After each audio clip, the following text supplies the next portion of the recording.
राम राम राम राम राम राम राम राम राम राम राम राम। हे नाथ, हे मेरे नाथ, आपको भूलू नहीं। राम राम राम राम राम राम। ऐसे संतों से सुना है कि ये बात जच जाए कि परमात्मा है। 20 अक्टूबर 1995 वृंदावन में ये सत्संग हुआ। 20 अक्टूबर 1995 को एक वस्तु उत्पन्न होती है, जैसे मतलब है कि मकान है, कोई शरीर है, कोई पेड़ पशु पक्षी है, ये शरीर आदि जितनी भी वस्तु उत्पन्न होने वाली है, और एक वस्तु स्वतः है, वो उत्पन्न नहीं होती है। तो उत्पन्न नहीं होती है, जो उत्पन्न नहीं होती है और स्वतः सिद्ध तत्व होता है, उसका विनाश नहीं होता। एक उत्पन्न होती है, एक उत्पन्न नहीं होती है। जो उत्पन्न नहीं होती है वह स्वतः सिद्ध है, उसका विनाश नहीं। एक उत्पन्न होने वाली होती है वो वस्तु, और एक नहीं उत्पन्न होने वाली वस्तु है। तो नहीं उत्पन्न होने वाली वस्तु वो स्वतः सिद्ध है, तो उसका विनाश नहीं होता।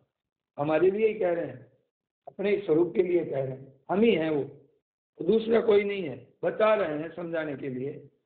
तो परमात्मा तत्व है और जीव का जो आत्म तत्व है, परमात्मा तत्व है और जीव का जो आत्म तत्व है, हमारा होनापन आत्म तत्व है, वो उत्पन्न नहीं हुआ है।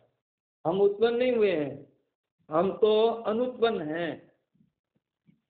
वह तत्व उत्पन्न नहीं होता है, नष्ट नहीं होता है, यह नित्य निरंतर रहता है। और शरीर पदार्थ 5 भौतिक जितने जो कुछ है, ये सब उत्पन्न और नष्ट होने वाले हैं। यानी कि 5 तत्व में तो पूरे ब्रह्मांड आ गए, अनंत ब्रह्मांड आ गए। अनंत ब्रह्मांड का नमूना हमारे सामने, सारे मतलब है कि तत्व एक ही है। अब उनको तो पता ही नहीं है इस बात का, जो खोज कर रहे हैं ना, कोई कहीं जा रहे हैं, कोई कहीं जा रहे हैं, इस बात की खोज नहीं करते हैं। इस बात की खोज करें तो वहां जाने की जरूरत नहीं है। तो ये बात की खोज करने की जरूरत के लिए है, वहां कहाँ जाएंगे, कहाँ खोजेंगे आखिर। तो कहते हैं कि शरीर पदार्थ 5 भौतिक जितने हैं, वो जो कुछ हैं, ये सब उत्पन्न और नष्ट होने वाले होते हैं। ये 2 विभाग है, 2 विभाग समझना जरूरी है। एक तो उत्पन्न और नष्ट होने वाला विभाग है। इस उत्पन्न और नष्ट होने वाले विभाग में क्या है, क्रिया की प्रधानता रहती है, क्रियाओं की जरूरत है, करने की आवश्यकता है। और परमात्मा तत्व जो नित्य निरंतर है, उसमें क्रिया विशेष की जरूरत नहीं, तो उसको मानने की आवश्यकता है हमें। उस परमात्मा तत्व के लिए हमारे सब जगह यही सुनते हैं, और मनुष्य संत महात्मा शास्त्र में भी यही आता है कि करो करो, इतना करने से मिलेंगे। जो स्वतः तत्व निरंतर हमें प्राप्त है, उसके लिए करना कुछ नहीं। और उसको मतलब है कि एक तो उसमें करना नहीं है, उसमें क्या चीज है, 2 चीज की जरूरत है, विशेष जरूरत है। एक तो मानने की परमात्मा तत्व में, एक जानने की खास विशेष आवश्यकता है। अब जानना किसको है कि अपने आप को जानना, अपने आप को जानना है। और जो परमात्मा तत्व है, उसको मानने की आवश्यकता है। अपने आप को तो जानना है कि वास्तव में हम जो आत्म तत्व, जीव का आत्म तत्व बताया ना आरंभ में जो जीव का आत्म तत्व बताया, उस आत्म तत्व को हमारे में जानने की शक्ति है। और जो भगवत तत्व है, उसको मानने की आवश्यकता है, भक्ति में मानने की आवश्यकता है, और ये आवश्यकता है। और संसार में क्या है कि करने की आवश्यकता है, संसार में करने की आवश्यकता है। सांसारिक वस्तुओं का उद्योग और परमात्मा तत्व की प्राप्ति का उद्योग, इसमें 2 विभाग है, अलग अलग है। मनुष्यों ने और शास्त्रों में प्राय करने की बात ज्यादा आई है, इतना करो, भजन करो, ध्यान करो, पूजा करो, तप करो, कैसे आया है। वास्तव में बात दूसरी है, जल्दी काम होने वाली दूसरी बात है। परमात्मा तत्व ही क्रियाओं की बात तो बताई है, और आत्मज्ञान के लिए भी क्रियाओं की बात बताई है। आत्मज्ञान के लिए भी क्रिया की। ऐसे बहुत जगह ऐसी बातें आती है और मैं कहता हूँ मेरी थोड़ी बात उनसे अलग हट करके बात कहने की। मेरी बात अलग है महाराज जी ने कहा। मेरी बात यह है कि अब देखिए शास्त्र में तो ऐसी बात नहीं है कि मैं कह रहा हूँ तो वो शास्त्र में नहीं आई है। शास्त्र में तो ऐसी आई है कि वेद व्यास जी महाराज की जो वाणी में ऐसी कोई बात नहीं है जो नहीं आई है। कह ही नहीं सकता कोई, संसार में कोई कह ही नहीं सकता उनसे हट करके। तो परंतु खास बातें की तरफ हमारे को पढ़ते हुए भी ध्यान नहीं जाता है। ये तो बड़ा सरल काम है, सोरा काम है, ये तो यूं काम बनने वाला है। ये तो एक उत्साह आता है हमारे। तो अगर हम उन पर ध्यान देवें, उनको ध्यान देवें, हमारा ध्यान कम जाता है, हमारा लक्ष्य कम जाता है, आदमी की दृष्टि कम जाती है, पढ़ते हुए भी बातें निकल जाती है। गीता जी में भी कितनी बातें ऐसी है जो महापुरुषों ने हमें खोल के बताया है, ऐसे हमें पता ही नहीं चलता है। तो बात ये बता रहे थे कि भक्ति में किस बात की मुख्यता है कि भक्ति में हमारा विश्वास की मुख्यता है, क्रिया की मुख्यता नहीं है।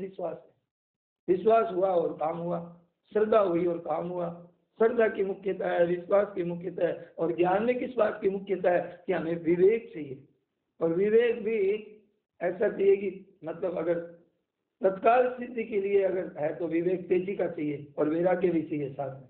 बुद्धि विलक्षण चाहिए, तेजी चाहिए और मतलब है कि वैराग्य भी होना चाहिए कि किसी पदार्थ में किसी में भी किंचित मात्र भी हमारी आसक्ति नहीं है। यदा इनेन्द्रिया कर्मयोग में भी यही बताया महाराज जी ने उठते उठते। तो क्या किया कि कर्मयोग में करने की तो है पर कर्म के साथ में योग लगा हुआ है, तो समता की आवश्यकता है। उसमें कर्म करते हुए हमारे में समता रहनी चाहिए। तो ये हम रख सकते हैं, नहीं तो कहते ही क्यों भगवान, क्षमता रख सकते हैं। तो ये बात है। तो ये समत्वम योग उच्यते, उसमें ये बताया। तो परमात्मा तत्व में विश्वास की, कर्म योग में समता की और ज्ञान योग में तेजी के वैराग्य की आवश्यकता। मतलब है कि परमात्मा प्राप्ति और आत्मज्ञान इन दोनों में करने की इतनी प्रधानता नहीं है। हमारी यही है कि उन्होंने ये इतना किया ये जची हुई है, ये निकाल देनी चाहिए हम। अगर जल्दी हमें तत्काल परमात्मा की प्राप्ति है तो हमें ये निकाल देनी चाहिए कि मेरे जैसे को गए गुजरे को भी तत्काल परमात्मा की प्राप्ति हो सकती है। निकाल देनी चाहिए अपनी सब हमारी जो हमने बना रखी है ना। अगर हम परमात्मा प्राप्ति चाहते हैं तो, नहीं तो फिर आगे सत्संग सुन ली, बात है कि कितने वर्ष बीत गए और भी बीत जाएंगे, फायदा नहीं होगा। फायदा किया हुआ तो देखिए ऐसे नहीं जाएगा कि हम सत्संग कर लिया, आ गए सत्संग करते हैं और भी गंगा स्नान करते हैं, तो ऐसे ही नहीं जाएगा ये। पर महाराज जी की जो बात तो है कि भाई मैं कहता हूँ कि उधार के लिए उधार मत रखो। अभी तो नगद का काम है, ये तो नगद काम कर लो। तो मैं तो क्या करना क्या है, कर्म योग में दो बातें हैं कि पहले पूर्वार्ध और उत्तरार्ध। पूर्वार्ध में योगस्या कुरु कर्माणि सन्मन्ते धनंजय और उत्तरार्ध में सिद्ध सिद्धियों शुभम होता। तो ये क्या है, निष्काम भाव की आवश्यकता है कर्म योग में। कर्म तो करते हैं हम, हर एक काम में हम अपना स्वार्थ रखते हैं कि इतना मुझे मिल जाएगा, इतना मेरा ये ठीक हो जाएगा, इतना मैं उस काम में लगा दूंगा, इतने उस काम में लगा दूंगा और मेरा बड़ा सेट हो गया, मैं बहुत सुखी हो गया हूँ। तो ये पहले इसकी याद है कि ये भाव रहे कि सबका निष्काम भाव। तो निष्काम भाव से फिर मिलेगा कुछ भी नहीं ना, तो वो हित उसके द्वारा हित होता ही रहेगा। और उसको मिलेगा तो ठीक है, नहीं मिलेगा तो ठीक है। तो वो उसकी जो उसके योग में कर्म योग जो है ना काम करता है ना, उसमें ढिलाई नहीं आई, निराशा नहीं आएगी। तो ये वो भाव की आवश्यकता है। और प्रेम भक्ति में क्या है, भाव की आवश्यकता है, प्रेम की आवश्यकता है, भक्ति की आवश्यकता है। भक्ति और भाव की प्रधानता है कर्मयोग में। और भगवान तो हमारे भावग्राही जनार्दन है, भाव लेते हैं। हम क्या करते हैं, क्या काम करते हैं, ये नहीं देखते हैं भगवान। हमारे भाव क्या है। आप बोलिए डॉक्टर, ये लोग आपको सुनने के लिए आए हैं इतनी दूर से। नहीं आप बोलिए, चलिए हम लोग कहिए। आज जो मूल बात क्या कही राम राम डॉक्टर साहब, एक बात पूछनी है। हाँ जी। वो ये जो बात महाराज जी बोलते हैं ना कि भगवान को मानने की जरूरत है, तो भगवान को मानना मतलब भगवान की कृपा को ही मानना ना। ये जो भगवान की कृपा। हाँ, पहले तो ये मानना भगवान है, और फिर भगवान मिलते हैं और से भी मिलेंगे। ये कल के प्रवचन में महाराज जी ने ये बात कही थी। तो भगवान की कृपा को मानना, ये तो भगवान को मानना ही हुआ। भगवान है, उनकी कृपा से ही सब कुछ होगा, ठीक है। तो मूल रूप से भगवान है, इसको मानेंगे तब फिर सारी बातें अपने आप आएगी। तो कृपा की बात तो आप ठीक कह रहे हैं, ऐसा होना चाहिए। तो आज जो मूल बात आज के प्रवचन में आई वो ये थी कि शास्त्रों में और जो प्रवचनकार हैं सभी लोग ज्यादा यही कहते हैं कि ये करो, ये करो, ये करो, साधन करो, जप करो, ध्यान करो, पूजा करो, पाठ करो, ये कहते हैं। तो क्रिया की प्रधानता से बात चलती है ज्यादा। और शास्त्रों में भी आया है, इसने इतने 1000 वर्ष तपस्या की, इसने इतने 1000 वर्ष, ध्रुव जी ने इतने 1000 वर्ष तपस्या की, फिर भगवान मिले। लेकिन वास्तव में बात एक दूसरी है। बात क्या है कि साधारण रूप से यही कहा जाता है कि कर्मयोग में, साधारण रूप से ये बात कही जाती है कि कर्मयोग में करने की प्रधानता है, और ज्ञान योग में जानने की प्रधानता है, और भक्ति योग में मानने की प्रधानता है। ये बात साधारण रूप से कही जाती है। लेकिन बात क्या है खास? तो मूल बात क्या थी? शास्त्रों में और प्रवचनकारों में और कथाकारों में और जो बोलने वाले हैं वो यही कहते हैं कि भाई ये करो, ये करो, ये करो, ये करो, तब आपको परमार्थिक मार्ग में उन्नति होगी। लेकिन महाराज जी कहते हैं कि एक अलग बात है। वो अलग बात ये है कि परमात्मा की प्राप्ति है, उसमें क्रिया की मुख्यता नहीं।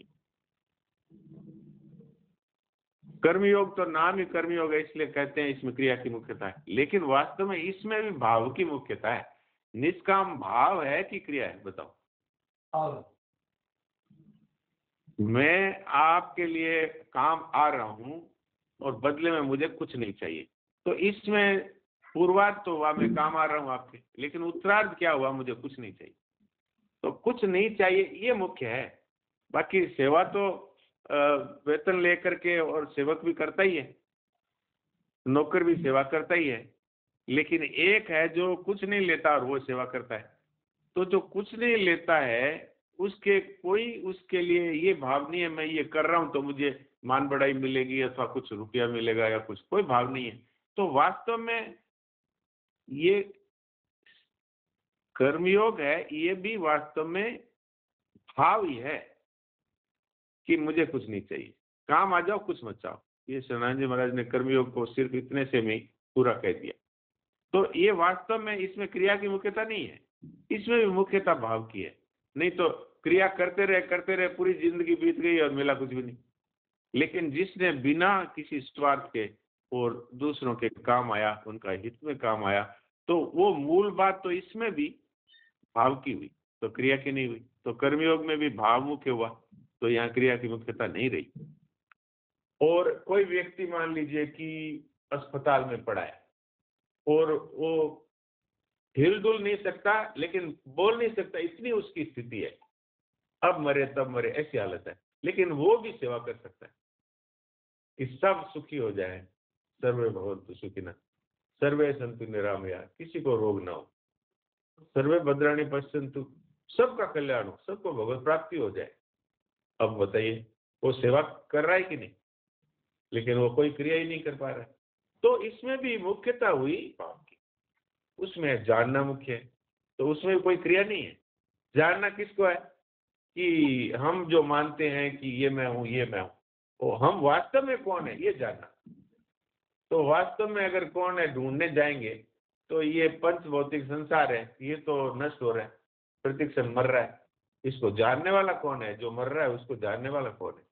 इसमें जो रात और दिन परिवर्तन हो रहा है, इसको जानने वाला है, वो बदलने वाला नहीं है, वो परिवर्तनशील नहीं है। उसको जानना अर्थात अपने आप को जानना। अब अपने आप को जानना क्या कठिन है आप बताइए? अगर कोई कहे कि भाई सांसारिक वस्तु को जानना है, तो अंतरिक्ष को ढूंढने गए तो कह दिया हमने ये देख लिया, ये देख लिया। लेकिन वो वैज्ञानिक कहते हैं अभी हमने समझो कि समुद्र की एक बूंद है, उसको भी पूरा नहीं देखा है। तो इसको आप प्रकृति को पूरा नहीं जान सकते, तो आप भले ही लगा रहे हो अपनी शक्ति, कुछ नहीं मिलेगा। अंत में मैं कुछ नहीं जानता ये होगा। आप देख लो कितनी पढ़ाई कर लो, फिर भी पढ़ाई बाकी है। कोई कहते मैं सब जान गया, तो समझो ये मूर्ख है। तो वास्तव में बात क्या है, अपने आप को जानना ही वास्तव में जानना है। जिसने जान लिया कि मैं ये शरीर नहीं हूं, बस वो मुक्त हो गया। अभी इसमें क्या देरी है बताइए। जिसने ये जान लिया कि मैं शरीर नहीं हूं, तो मैं क्या हूं, ये मैं परमात्मा का चेतन अंश हूं और सदा उन्हीं में मेरा निवास है, तो उसका हो गया ना काम पूरा। इसमें भी एक और जानने की बात है, मूल वो ये है कि जो कुछ बदल रहा है वो वास्तव में नहीं है। असत्य भाव न विद्यते। ये संसार में ये कर रहा हूँ और वो कर रहा हूँ, ये जानता हूँ वो जानता हूँ, इसके बाद में भी वास्तव में कुछ भी नहीं मिला।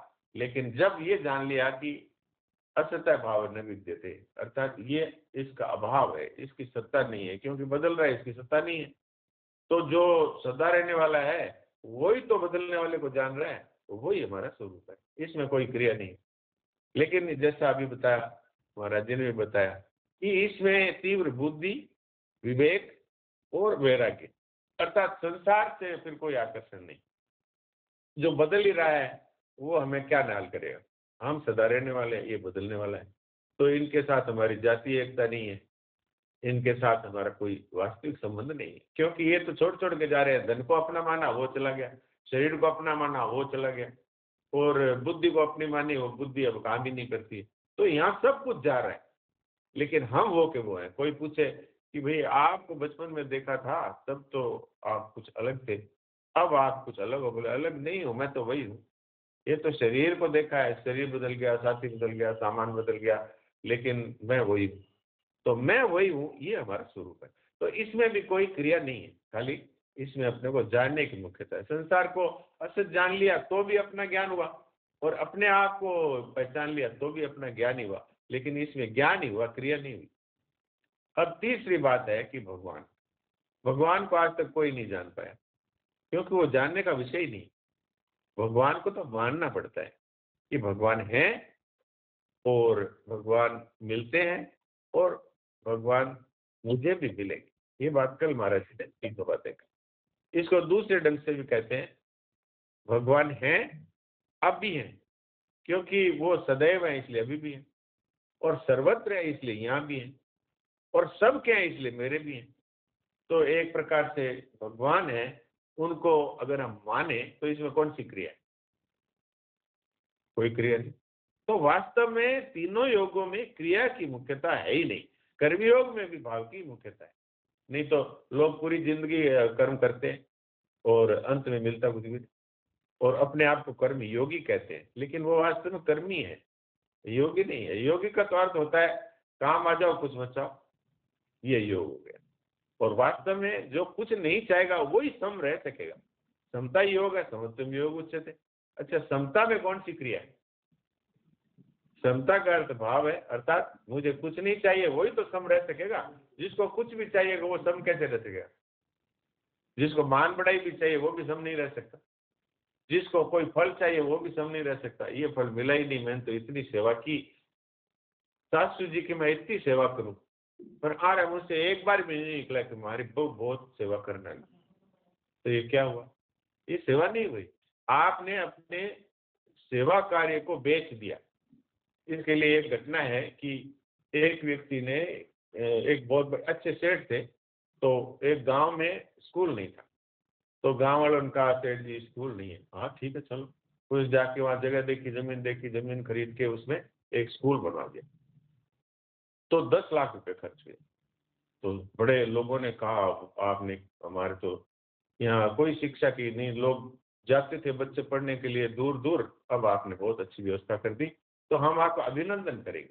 तो गांव के बाहर एक संत रहते थे, तो सभी लोग उनको लेकर के संत के पास गए। गांव के बाहर झोंपड़ी में प्रणाम करके बोले, ये सेठ साहब है, इन्होंने 10 लाख रुपए लगा के और हमारे गांव में स्कूल बनवा दिया, तो बहुत इनकी बड़ी कृपा है। तो हम इनका अभिनंदन करते हैं। तो उन्होंने माला पहना दी और एक अभिनंदन पत्र दे दिया। तो संत हंसने लगे। तो महाराज आप हंसे कैसे? बोले 10 लाख रुपए तो 5 रुपए के इस कागज में और इस 5 रुपए की माला में गए। आप सोचिए, क्रिया तो कितनी बड़ी करी, लेकिन 5 रुपए का माला, 5 रुपए का वो अभिनंदन का पत्र, 10। ऐसे अगर हम लोग समझ जाएं तो फिर काम आ जाओ कुछ मत जाओ बड़ा सरल हो जाएगा। सेवा कर दी, किसी ने कहावत तो बड़ी प्रसिद्ध है, नेकी कर कुएं में डाल। मतलब इस हाथ को भी पता नहीं लगे कि इस हाथ ने क्या किया। इसका अर्थ क्या है कि भाव, काम आ जाओ और किसी को पता नहीं लगे, न कोई मान बढ़ाई न कोई बात। सन्नाथ जी महाराज कहते थे आजकल ऐसी स्थिति है कि कुछ दान करके फिर लोगों में खुद ही कहते हैं कि मैंने इतना दान किया, इतना दान किया। फिर उससे भी जब मन नहीं भरता तो फिर अखबारों में छपवाते हैं फोटो दे करके कि मैंने इतना दान किया। तो वास्तव में वो क्या किया? कुछ नहीं किया, वो सब समाप्त हो गया। तो ये वास्तव में भाव की मुख्यता है तीनों में। और भगवान को तो मान ही सकते हैं, कोई जान सकता नहीं। हमारे पास क्या है जानने की शक्ति? मन बुद्धि इंद्रिया ये है, इसे हम क्या जान सकते हैं? कुछ नहीं। तो भगवान को जिस तरह महाराज जी कहा करते थे, कोई पिता को भी नहीं जान सकता, पिता को भी कोई जान नहीं सकता। बच्चे को ये माँ बताती है ये है तेरे पिताजी। अगर मान लीजिए किसी को अनाथालय से ले आए छोटे बच्चे को 2-4 महीने को, 3 महीने का, और उसको वो बड़ा हो गया तो उसको यही पता है ये मेरी माँ है और ये मेरे पिताजी, तो मानना ही। तो ऐसे ही भगवान पिताओं के पिता है तो उनको हम मान सकते हैं भगवान है। अच्छा, माने किस आधार पर? कि जिन्होंने भगवान के दर्शन किए, जिन्होंने भगवान की प्राप्ति की, वो कहते हैं भगवान है। इसलिए, और शास्त्र कहते हैं कि भगवान है। तो अगर किसी को शास्त्र पर विश्वास नहीं, संतों पर विश्वास नहीं, मीराबाई ने भगवान के दर्शन किए, उनमें समा गई, और तुलसीदास जी महाराज राम जी के दर्शन करते थे, अगर इन बातों में विश्वास नहीं है तो उसके लिए ज्ञान मार्ग है और कर्मयोग का सेवा मार्ग है। तो ये बात है। तो मानने में कोई क्रिया नहीं है।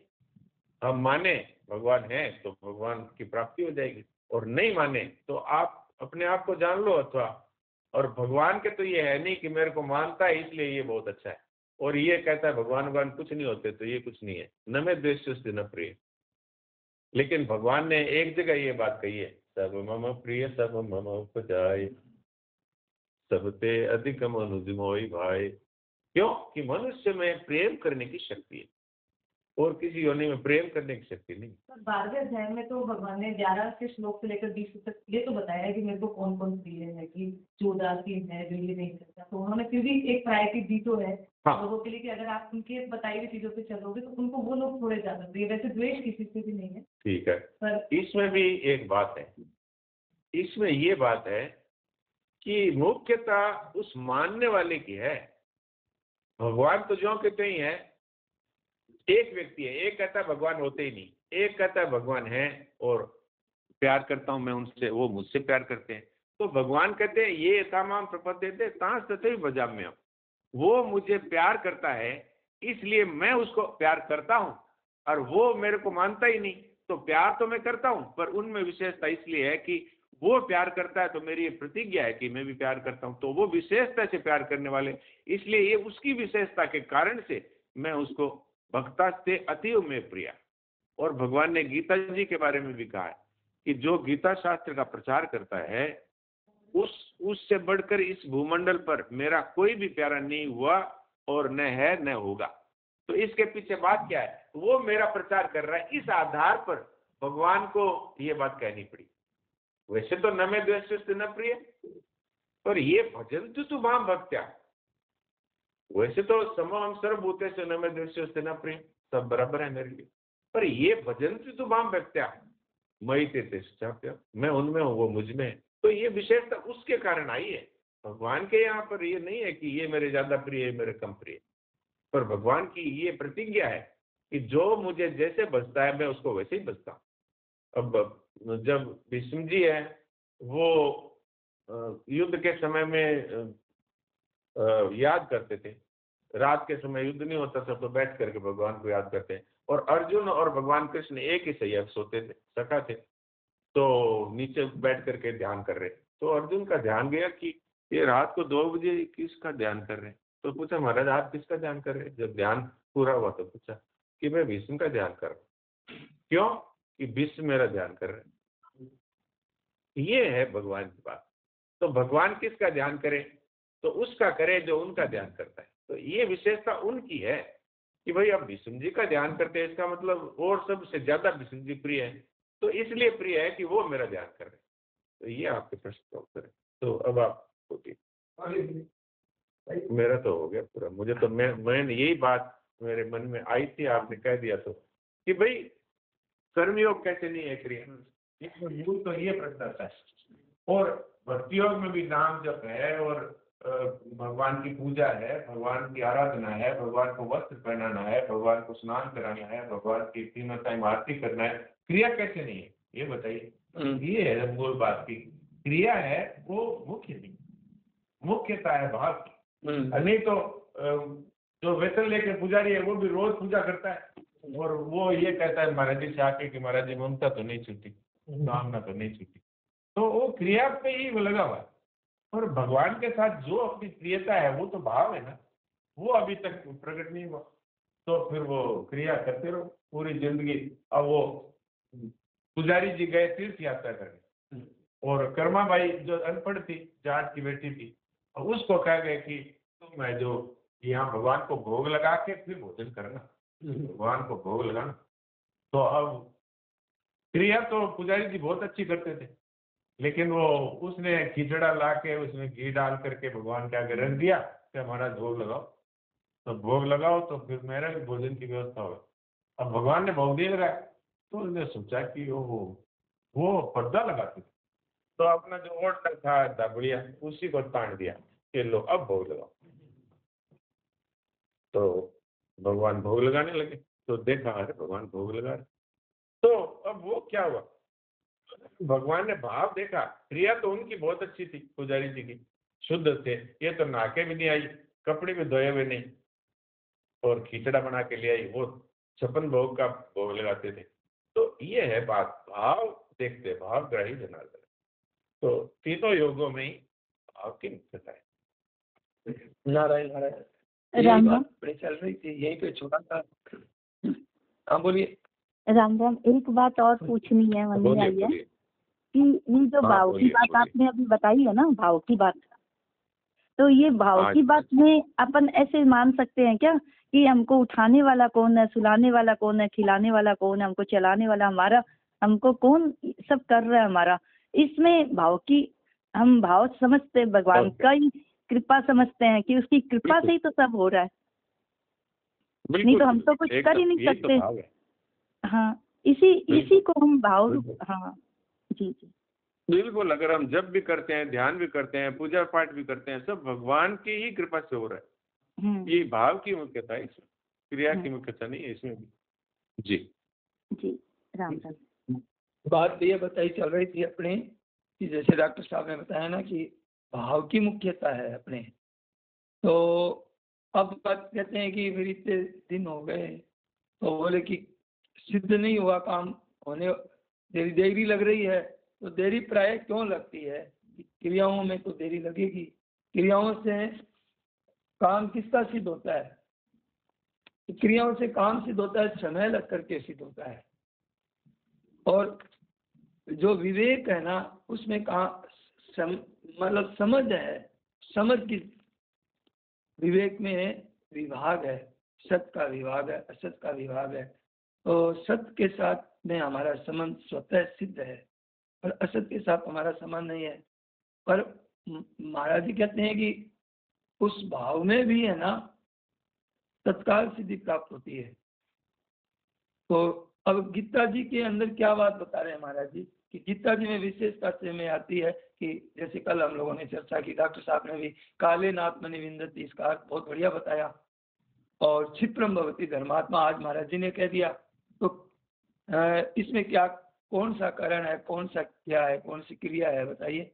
क्षिप्रम। तो इसमें देरी लग रही है तो रोटी बनाने में देरी लगेगी, क्योंकि अभी देखो अब मकान बनाना है उसमें तो देरी लगती है। क्यों? उत्पन्न और नष्ट होने वाली चीजों में शरीर बनने में देरी लगी है। शरीर संसार का ही है, 9 महीने रहे पेट में, तो एक संसार का नमूना है यह शरीर, पर हम थोड़ी बने हैं कहीं। हम तो पहले से बने बढ़ाए आए हैं।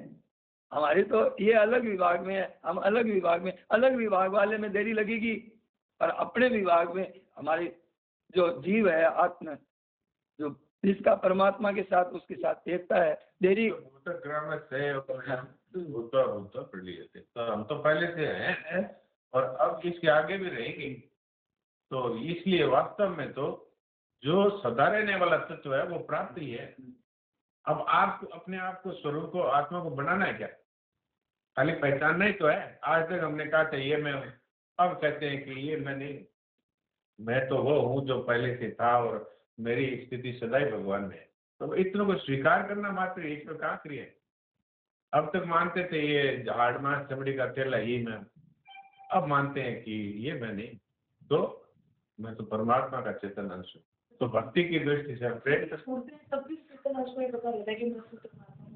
उसी को पता रहता है जिसने जीवित अवस्था में अपने आप को पहचान लिया। बाकी तो मैं मर रहा हूँ ये रहता है। पशु बुद्धि इमाम जही परीक्षित जी को ये बात कही थी सुखदेव जी ने कि अरे राजन, ये मैं मर जाऊंगा, इस पशु बुद्धि को छोड़ दो। पशु तो यही सोचता है मैं मर जाऊंगा। मनुष्य भी ये सोचते हुए मरता है कि मैं मर रहा हूँ, वो पशु से ही गया बीता है, क्योंकि वो मनुष्य होते हुए ये सोच रहा है। पशु के तो ये सोचने की शक्ति नहीं है, और हमें ये शक्ति मिली थी कि हम अपने आप को पहचान जाए, लेकिन हमने अपने आप को नहीं पहचाना। हम पशु की तरह ही ये हाड़ मांस का चमड़ा मैं हूँ ये मानते रहे। तो ये इसमें कहाँ क्रिया है, अपने आप को पहचानने में कहाँ क्रिया है। तो ये बात महाराज जी ने आज कही कि ये तत्काल वाला काम है। अभी आप बैठे हो, हम बैठे हैं, इसी समय जिसने इस बात को स्वीकार कर लिया कि मैं हाड़ मांस का तेला नहीं, मैं इसको जानने वाला हूँ और परमात्मा के साथ मेरी एकता है, मैं परमात्मा में ही निवास करता हूँ नित्य, तो अभी वो सद्यो मुक्ति है। ये क्रम मुक्ति नहीं है कि बाद में मुक्ति होगी, मरने के बाद मुक्ति होगी। अभी इसके बाद में वो जो भी करेगा वो सब भगवान के द्वारा ही क्रिया हो रही है, प्रकृति के द्वारा ही हो रही है, उसके द्वारा फिर कुछ नहीं होता। महात्मा जी भी और स्वामी जी महाराज भी स्टेज पर आते थे और भोजन भी करते थे और सब, लेकिन वो सब वहाँ कुछ नहीं था। वो तो ये शरीर है, इसकी क्रियाएं हो रही थी, लेकिन अपना तो पता लग गया कि मैं को। यही तो जब वो परीक्षित जी को सांप डसने आया तो कहा मुझे कोई भय नहीं है, तो शरीर को ही समाप्त करेगा, मैं तो जो करते रहूं। ये आज आप और हम अभी जान सकते हैं, इसमें तत्काल का काम है, इसमें क्रिया कुछ भी नहीं। तो अपने स्वरूप की जो बात बताई महाराज जी ने आज कि वह स्वतः सिद्ध है, प्राप्त है, उसके जैसे हम लोग चर्चा भी करते हैं स्वरूप की बात महाराज जी के समय से ही जब चल रही है, तो आज तक ऐसा नहीं लगा कि कुछ मतलब कमी आई है। एक दिन दिन ऐसा इधर में एक अनुराग बढ़ता ही जा रहा है, अपने में भी एक प्रेम होता है, अपने स्वरूप में भी। तो वो हमें ऐसा नहीं है कि ये बात यूं ही है, ऐसे ही सुन ली कर दी। अब अनुभव होता है कि भाई एक आनंद आता है इस बात से, सुनने मात्र आता है। प्रभु सत्य चेतन आत्मा आनंद घन। तो इसकी चर्चा में कभी कमी आई नहीं और निराशा हुई नहीं, और दिनों दिन बढ़ रही है, दिन दिन बढ़त है। तो एक नया बात मिलती है। जैसे कोई भी बात सुने तो इस विषय में आप कोई बात बताएं या महाराज जी कोई बात बताए, तो एक नया प्रकाश दिखता है। ये तो आज एकदम इस विषय में भी बहुत विशेष बात है। तो देखिए कि इतनी प्रधानता क्या है, इसमें क्रिया की प्रधानता नहीं है, और उसमें क्या है, ज्ञान योग में कर्म की विवेक की प्रधानता है, विशेष जरूरत है। और परमात्मा में हमारे को श्रद्धा विश्वास जितने हम बढ़ा सकते हैं, श्रद्धा विश्वास की बहुत आवश्यकता है, क्रिया की इतनी आवश्यकता नहीं है। पर हमने क्रिया ही मान रखा है कि अब हमारे पास तो यही है, मन बुद्धि इंद्रियां है, अब करो भजन करो, साधन करो, ये करो। पर महाराज जी कहते हैं अलग बात कि इसमें आवश्यकता नहीं है। तो हमारे मन में आएगी कि जब इनकी जरूरत ही नहीं है तो फिर और नई खोज दूसरी तरह से होगी। तो महाराज फिर ये भी कहते हैं महाराज जी के कल का दिन नहीं है। ये सबसे बड़ा मतलब है कि भूल है हमारी कि भविष्य में परमात्मा की प्राप्ति होगी। आज की चीज है वो आज ही होगी, इसलिए क्रियाएं इतनी आवश्यकता नहीं है। परंतु क्रियाएं की आवश्यकता बताई है संतों ने, कहा है, शास्त्रों ने भी कहा है कि नाम जप करो, सत्संग करो, ध्यान करो, ये करो, भक्तों के चरित्र पढ़ो, भगवान के चरित्र पढ़ो, ये क्रियाएं तो बताई है। पर क्रियाएं इतनी बताने पर भी असली बात यह है कि भाव की प्रधानता है। वो भाव की प्रधानता तो हम खोजते नहीं है और क्रियाओं में लग जाते हैं। किसी ने ये भी कहा हाँ। कि भगवान ने भी तो कहा है कि मदर्स कर, हाँ, भगवान ने भी तो कहा है कि मई सर्वाणी कर्माणि सन्न्यासात् चेत्, और मेरे लिए कर्म करो।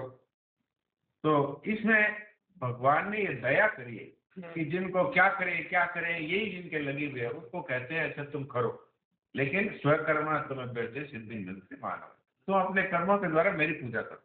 तो कर्म में भी, इसमें भी मेरी पूजा करो, ये भाव है मूल। भगवान है, हम उनके लिए कर रहे हैं, तो इसमें भाव मुख्य है। लेकिन जिनको क्रिया की प्रधानता है वो बिना करे रह नहीं सकते, इसलिए भगवान ने कह दिया अपने अपने कर्मों से तुम करते रहो। अपने लिए करते थे ना, अब मेरे लिए। तो इसलिए क्रिया वालों को भी भगवान ने कहा कि मुझे प्राप्त करने का ये एक तरीका है कि भाव तो रखो ये कि मैं आपके लिए कर रहा हूँ या कर रही हूँ, और करो, कर से काम करो विधि नाना, हृदय राखी कृपा निधान। तो वैसे करो। अब किसी के यही हो कि हमने तो नाम जप किया है, हमने तो भगवान की सेवा पूजा छोड़ दे, नहीं, मदर्थ कर्म तदर्थ कर्म, भगवान कैसे मेरे लिए करो। इसमें बताया कि आपके अगर भाव की मतलब विशेष है तो आपको जल्दी मिलेगा, और भाव कम है तो फिर देरी लगेगी। ये बात है। ये प्रेम भाव क्या है, भाव क्या है, इसमें भाव क्या रखना है कि भगवान मेरे हैं, हमारे हैं, और मतलब भगवान मिलते हैं और मेरे को क्यों नहीं मिलेंगे, जब मिले हैं तो मेरे को क्यों नहीं मिलेंगे। प्रहलाद जी और उनकी दृष्टि में क्या रहता है, भक्तों की दृष्टि में एक भगवान को ही देखते हैं। तो प्रहलाद जी से पूछते हैं कि तेरे भगवान कहाँ है, तेरे भगवान कहाँ है। तो प्रहलाद जी कहते हैं कि मेरे भगवान कहाँ नहीं है, मेरे भगवान कहाँ नहीं है ये बताओ। तो वाल्मीकि जी से भी यही प्रश्न किया कि मैं कहाँ रहूं। तो बोले कि आप तो संकोच करते नहीं है पूछने में कि मैं कहाँ रहूं, पर मेरे को बताने में संकोच हो रहा है। आप तो झट कह दिया, झट बता दिया कि मैं कहाँ रहूं, पर मेरे को बताने में संकोच हो रहा है। कि ऐसा करो आप कि हाँ ठीक है, ऐसा करो आप कि जहाँ जहाँ आप नहीं हो वो जगह हमें चुन चुन करके बता दो, तो उनमें हम पसंद करके आपको बता देंगे आप यहाँ रहो। भगवान तो मुस्कुरा दिए, हंस दिए। तो क्या है कि अमुक जगह हम बता देंगे आपको। तो भगवान तो वास्तव में ये कहना चाहते हैं वाल्मीकि जी कि भगवान तो सब अवस्थाओं में, सब घटनाओं में, सब परिस्थिति में, सब देश में, काल में, जहाँ कोई जो बैठा है वहाँ दूरस्थम शांति के सतत, दूर से दूर, नजदीक से नजदीक, ऐसी कोई जगह, तो ऐसी सब जगह परमात्मा है। अब सब काल में, वस्तु में है। हम जो चर्चा करते हैं वहाँ परमात्मा मौजूद है। हर एक घटना की हर एक देख रेख में है।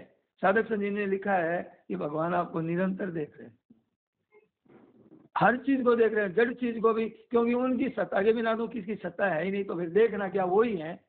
तो कहने का मतलब ये है महाराज जी का, ये अब अपने को क्या है कि सब वस्तुओं में, संपूर्ण अवस्थाओं में, सब जगह, सब में परिपूर्ण है। अब इसको क्रिया करके लाना थोड़ा ही पड़ेगा। अब ये एक इसमें आश्चर्य आ जाता है महापुरुषों को कि अरे जो चीज सब चीज में मौजूद है, सब घटना में प्रसिद्ध है, अब उसको क्रिया करके कहाँ से लाएंगे तुम, कैसे लाओगे क्रिया करके। हरदम जो निरंतर है वही रूप, वही बना हुआ है। तो महाराज जी कहते हैं कि इसमें आप ऐसा करो कि है जो चीज तो वो तो है ही, तो आप श्रद्धा भक्ति आपकी होगी, आपकी मान्यता की आवश्यकता है इसमें। भगवान तो दिख ही रहे हैं, हम नहीं मानते। भगवान तो कहते हैं वासुदेव सर्व, हाँ, तो इसमें क्रिया थोड़ी है, मान्यता की है। अब जिसने मान लिया वो पा गया, और जो नहीं मानता है वो ईश्वर है, वो विश्व ही नहीं लगे। और ऐसे ही बोध की बात बता रहे हैं। कोई क्रिया है कि भगवान है, इसमें कोई क्रिया है? तो ये अभी प्राप्त करना है तो ये है, और नहीं तो लगे रहो। और क्या बता रहे हैं कि अब बोध में भी ऐसा ही होता है। बोध में क्या होता है, ज्ञान होता है, किसका होता है, अपना होता है। जैसे कल हमारी चर्चा चली थी ना कि हम ज्ञान स्वरूप है, तो वो ज्ञान स्वरूप तो हरदम ही रहते हैं हम, हरदम ज्ञान स्वरूप है। नींद में, गहरी नींद में कोई पाप करे तो, पुण्य करे तो, धर्म करे तो, कोई भी काम करे तो वो ज्ञान स्वरूप तो हरदम रहते हैं। पर इधर में मिल जाते हैं तो फिसल जाते हैं, और अपनी जगह रहते हैं तो फिसलेंगे नहीं ना। पाप भी नींद में कोई कह दे कि नींद में तो आपका 6 घंटे अभाव हो गया था, तो मानने को तैयार है? इससे सिद्ध क्या हुआ कि हम नींद में बिल्कुल बेहोश हैं, लेकिन हमारा होनापन जो करते हैं उसको हम सुबह उठकर कहते हैं कि इतने घंटे में बहुत गहरी नींद में सोया, बड़े आनंद से सोया। तो हमारा भाव तो कभी होता नहीं। तो जैसे सोने पे हमारा भाव नहीं होता, ऐसे मरने पे भी हमारा भाव नहीं होता। तो जिसने जीते जी ये जान लिया कि मैं वही हूँ ज्ञान स्वरूप, जिस ज्ञान की ज्योति नींद में भी जलती रहती है। भगवान से ये गीता महात्म्य में आया है, लक्ष्मी जी ने विष्णु भगवान से पूछा कि पूरी सृष्टि है, इसका आप निर्माण करने वाले हो, इसको चलाने वाले हो, और आप यहाँ से अब सो रहे। तो भगवान ने कहा मैं कभी नहीं सोता। तो ये कभी सोता ही नहीं। भगवान ने कहा ये मैं सो नहीं रहा हूँ, मैं तो जो ब्रह्म तेज है उसी में हर समय स्थित हूँ, मैं सोता ही नहीं कभी। तो ऐसे हम कभी सोते नहीं है, ये शरीर सोता है, हम तो कभी नहीं सोते। तो जिसने इस बात को जान लिया वो तत्वज्ञानी है। अच्छा, तत्वज्ञानी के सिंह पूछ नहीं आते हैं कोई कि क्या का तत्वज्ञानी है, तो आपका भी सही है। तो संतों को कोई बड़भागी लगता हो। इसमें एक बात बताई, ये जो हम चर्चा करते हैं ना, इससे क्या है कि हमारा जो उत्साह बना रहता है, और एक शक्ति आती है संसार से जूझने की, एक शक्ति मिलती है हमें, और बड़ी मन में प्रसन्नता रहती है। कोई भी परिस्थिति आती है तो हमें, मतलब आज बताए ना महाराज जी ने, आगे बताएंगे कि एक तो सामान्य आदमी है और एक सत्संग करने वाला है। तो सामान्य आदमी तो कहता है भगवान है ही नहीं, हिरण्यकश्यप कहता है कि भगवान कहाँ है तेरा भगवान, उसको समझ में नहीं आया। इतने चमत्कार होने पर भी उसको 52 त्रास दी उसको, चमत्कार देखिए, अंत में कहता है कि कहाँ है तेरा भगवान, समझ में नहीं आई उसके। इतना प्रत्यक्ष प्रमाण होते हुए भी आग से डाल रहे हैं, आग में डाल रहे हैं, पिंजरे में और हाथियों से कुचलवा रहे हैं, पर उसको विश्वास ही नहीं हुआ। इससे बड़ा आश्चर्य क्या होगा दुनिया के अंदर। इतने विशेष महाराज जी ने साधक संधि में लिखा है कि गणेश जी ने दूध पिया, लोगों को विश्वास ही नहीं हुआ कि गणेश जी का ये चमत्कार था। तो ऐसे बता रहे हैं कि ये क्या है। अब ज्ञान योग में क्या कठिनता बता रहे हैं, ज्ञान योग में आपकी क्या कठिनता है कि वो बोध स्वतः होने पर भी कि हम शरीर को मिला करके मैं हूँ, तो शरीर को मिला करके कहता है तो इस वास्ते देरी लगती है। वास्तव में तो स्वयं है, शरीर है, ये तो मतलब मिलता है बिछुड़ता है, मिलता कहाँ है। तो ये तो मैं विभाग में है ये, और है विभाग में आप है, तो ये प्रकृति का कार्य है, ये परमात्मा का अंश है। ये परमात्मा प्रकृति का मिला लेता है ना प्रकृति का, तो ये मिलाने से मतलब है कि हमें वो अनुभव नहीं हो रहा है। तो मिलाए नहीं तो वास्तव में है, मैं नहीं है। मैं अपना सुसुप्ति अवस्था में मैं नहीं रहता है, तो मैं नहीं रहता तो मैं को तो हम छोड़ते ही हैं। मैं मेरा दोनों छूटता है तो बड़ी शांति मिलती है।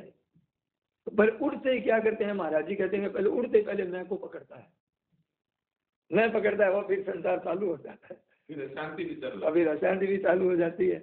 और मैं मेरे की जेवड़ी है।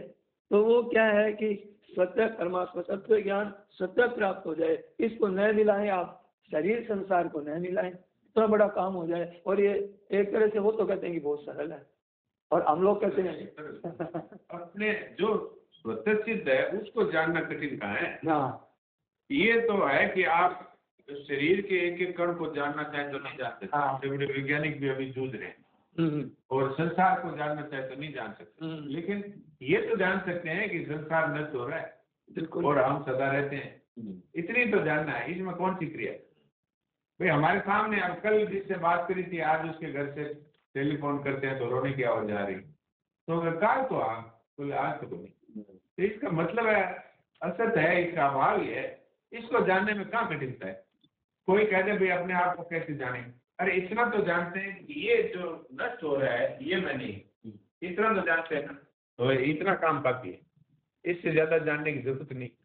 अरे इसमें कोई क्रिया है, क्रिया तो उसमें हो कि जो कोई चीज बनानी लानी हो, जिसको उत्पन्न करना हो, उसमें तो क्रिया है। जैसे महाराज दिन का अभी रोटी बनाओ तो आपको उसमें समय लगेगा, परिश्रम भी चाहिए और जानकारी भी चाहिए। हर एक को कह दो रोटी बना तो नहीं बना सकता, लेकिन इसमें तो जो स्वतः सिद्ध है खाली उसको पहचानना। आज तक हम ये कह रहे थे यही मैं हूं, अब ये कह रहे हैं ये मैं नहीं, तो इसको जानने वाला मैं, और जानने वाला वो पहले से ही है, वो सदा से है, सदा ही रहेगा। अब तक हम जान नहीं पाए थे, बस इतनी बात। अब हमने जान लिया, तो जानने में भी क्रिया नहीं, और निष्काम भाव में भी क्रिया नहीं, और भगवान को मानने में भी क्रिया नहीं। अब ये बात अलग है, हम नहीं मानना चाहें तो कोई बात नहीं, आप जान लो, और जानना मानना दोनों ही नहीं करो तो आप करो, तो करो क्या, सबके हित के लिए करो। तो हित भी एक भाव है, क्रिया की मुख्यता थोड़ी है। जैसे मैंने उदाहरण दिया, एक आदमी अब बोल भी नहीं सकता, ऐसी स्थिति में है, वो भी कर्मयोग कर सकता है, क्योंकि वो भाव की प्रधानता है, क्रिया की थोड़ी है।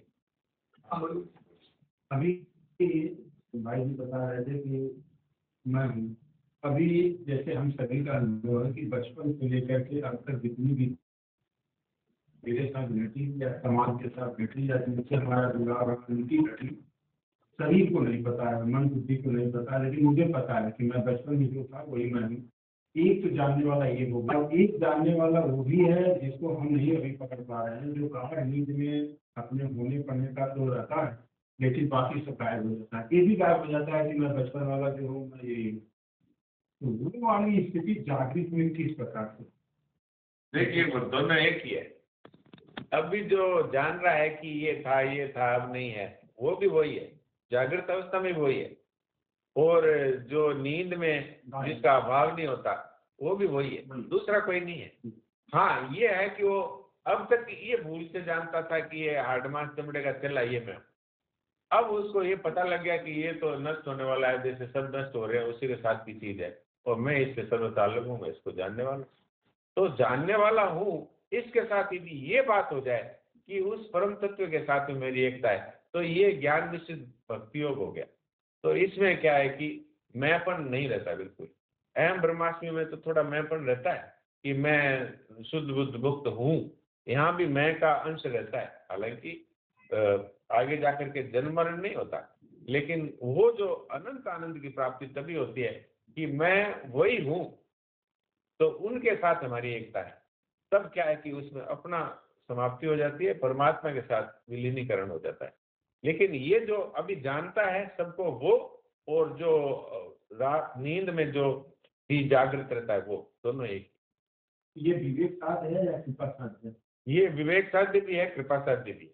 हाँ, आप सबसे पहले आप अगर विवेकवान हैं अथवा विवेक को महत्व देते हैं तो ये सब नहीं है, इसको आप स्वीकार कर लें, तो आप जो हैं वो आपको मालूम हो जाएगा कि मैं कौन। इसके बाद में यदि परमात्मा के साथ में हमारी एकता, इस बात को स्वीकार कर लें तो ये पूर्णता होगी। जब तक मैं ही सब कुछ हूँ, बहुत जगह यही होता है अहम ब्रह्मास्मि, तो उसका जन्म मरण तो नहीं होगा, लेकिन बहुत दूर तक अहम की सूक्ष्म गंध रहती है। बल्कि तुलसीदास जी महाराज ने तो एक लाइन खींच दी कि प्रेम भगति बिन सुनु खगराई, आभ्यंतर मल कबहु न जाए। यानी वो सूक्ष्म अहम है, वो जाएगा ही नहीं, उन्होंने तो साफ कह दिया। इसलिए पूर्णता वही मानी है कि पहले विवेक से अपने आप को संसार से अलग जान लिया, और फिर उसी परमात्मा का मैं अंश हूँ, इसलिए उसी में अपने आप को विलीन कर दिया।